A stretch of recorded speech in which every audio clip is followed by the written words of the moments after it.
जादुई बिजली। एक गांव में रामू, सोनू और मोनू नामक 3 दोस्त रहा करते थे। रामू एक किसान था। वो खेत में काम करके खुश रहता था। सोनू एक दूध वाला था। मोनू एक दुकानदार था। एक दिन तीनों दोस्त शहर को कुछ काम से गए। काम पूरा होने तक शाम हो गई। शाम को जब वो लौटकर गांव वापस जा रहे थे, उनको जंगल पार करके वापस जाना था। अचानक आसमान में बादल आ गए। कुछ देर तीनों दोस्त एक दूसरे से मशवरा करने लगे। फिर आगे चलते रहे। अचानक बादलों में बिजलियां कड़कना शुरू हो गई। वो डर गए। सोनू ने कहा, बाप रे, बिजली को देख रहे हो? लगता है आज तो हम जंगल में ही फंस जाएंगे। हाँ, सही कहा तुमने। आज तो ऐसे ही लगता है। बहुत रात हो चुकी है। अब हमें आगे नहीं जाना चाहिए। हम जंगल के बीचों बीच है। अब अगर हम आगे जाएंगे तो भी खतरा है, पीछे जाएंगे तो भी खतरा है। इससे बेहतर है हम आगे चले जाएं। इतना कहकर वो बैलगाड़ी आगे चलाने लगा। थोड़ी दूर जाते ही जोरों की बारिश शुरू हो गई। जंगल में बहुत ज्यादा अंधेरा था और ऊपर से तेज बारिश और बिजलियां कड़क रही थी। ये सब देखकर वो डरने लगे। अचानक उनकी बैलगाड़ी के सामने एक बड़ा सा पत्थर आ गिरा। तीनों बैलगाड़ी से उतर गए और एक पेड़ के नीचे रुक गए। मैंने तो पहले ही कहा था वापस चले जाएंगे। सब देखो क्या हो गया। तुमने रामू की बात मानी ना, ऐसे ही होना था। पेड़ के नीचे खड़ के वो बारिश के कम होने का इंतजार करने लगे। आसमान से एक बहुत बड़ी बिजली उनके आगे खड़कने लगी। जंगल में बहुत ज्यादा अंधेरा था और ऊपर से तेज बारिश और बिजलियां भी कड़क रही थी। ये सब देखकर वो डरने लगी।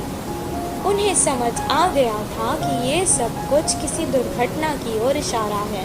मुझे लगता है कि भगवान में से हम तीनों में किसी एक को सजा देना चाहता है। अब पता नहीं वो हम तीनों में से कौन है। ऐसा ना हो, मुझे लगता है भगवान हम में से किसी पापी को सजा देना चाहता है। अब पता नहीं वो हम तीनों में से कौन है। ऐसा ना हो किसी एक के कारण हम तीनों को सजा मिले। मैंने आज तक कोई पाप नहीं किया। मैं जाकर उस बिजली के आगे खड़ा हो जाता हूँ। अगर मैं पापी हूँ तो मुझे सजा मिलेगी।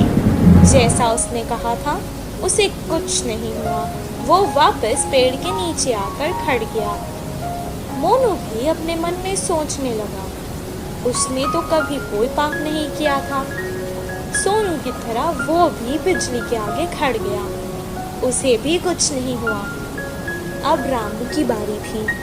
वो सोचने लगा कि बाकी दोनों तो बच गए, अब भगवान को उसे ही सजा देनी होगी। लेकिन उसने भी तो कोई पाप नहीं किया था। वो डरते डरते बिजली के आगे खड़ गया। तभी अचानक बिजली वहां से पेड़ की तरफ चली गई और पेड़ के ऊपर गिर गई। पेड़ जल गया और उसके नीचे खड़े सोनू और मोनू मर गए। रामू को कुछ देर तक समझ ही नहीं आया कि आखिर हो क्या रहा है। दोनों दोस्तों की मौत पर वो बहुत दुखी हुआ और रोने लगा। हे भगवान, ये क्या हो गया? अगर अब मैं इन दोनों के बिना गांव जाऊंगा तो गांव के लोग मुझे ही इनका मौत का जिम्मेदार समझेंगे और मेरी बहुत बेइज्जती होगी। इससे बेहतर है मैं यहीं अपने दोस्तों के साथ मर जाता हूँ। रामू बहुत देर तक रोने लगा और रोते रोते वो भी मर गया। और अचानक एक देवी आकाश से प्रकट हुई और वो रामू की अच्छाई से बहुत खुश हुई। इसलिए उसने तीनों को जीवित कर दिया। रामू, तुम बहुत अच्छे हो इंसान। रामू, तुम बहुत अच्छे इंसान हो। तुमने कभी कोई पाप नहीं किया है।